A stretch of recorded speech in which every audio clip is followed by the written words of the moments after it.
Transplant பண்ணுறதுக்கு ஒரு 10 வருஷமாக யோசிச்சுட்டு இருந்தீங்க. அதுக்கப்புறம் எடுத்த ஒரு டெசிஷன் தான் இது. இந்த டெசிஷனுக்கு அப்புறம் உங்களோட கான்ஃபிடென்ஸ் எந்த அளவுக்கு இம்ப்ரூவ் ஆகிருக்கு, அதை பற்றி சொல்லுங்கள்.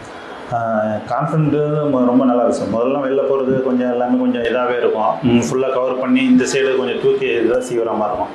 இப்போதைக்கு வந்து பார்த்திங்கன்னா ஃபுல்லாக எல்லாமே ஹேர்லைன் எல்லாம் வந்துச்சுனால நமக்கு இது பிடிச்ச மாதிரி ஹேர் ஸ்டைல் இந்த இது எல்லாமே பண்ணிக்கலாம். நல்ல டென்சிட்டி ஒரு 5 மந்த்லேயே நல்லா ஒரு ப்ராப்பராக இருக்குது. அதுவும் நேச்சுரலாக இருக்குது. அதுதான். நீங்கள் ஹேர் டிரான்ஸ்பிளான்ட் பண்ணியிருக்கீங்க அப்படின்னு உங்களை பார்த்து யாராவது பார்த்த உடனே சொல்கிறாங்களா? அது எப்படி இருக்கு? என்ன மாயமோ மந்திரமோ தெரியல. அது மாதிரி எதுவுமே சொல்லுது. எல்லாம் நேச்சுரலாக தான் இருக்குது அப்படின்னாங்க. ரெண்டாவது வந்து அந்த ஹேர்லைன் வந்து ஃப்ரண்ட் சைடெலாம் வந்து கரெக்டாக எப்படி இருந்ததோ அதே மாதிரி தான் இருக்குது. நல்லா நேச்சுரலாக வந்துருக்கு சார். ஓகே. இப்போ உங்களுக்கு தூக்கி செய்வதெல்லாம் அது கரெக்டாக இருக்கா? பழைய மாதிரியே இருக்குது சார். வச்சதா மாதிரி யாருமே இது வரைக்கும் எதுவுமே சொல்லவே இல்லை. ஓகே. ஃபஸ்ட்டு வச்சதுலேருந்து கரெக்டாக ஒரு 3 மந்த் 4 மந்த்துக்கு மேலே நல்ல ரிசல்ட் வந்துருச்சு.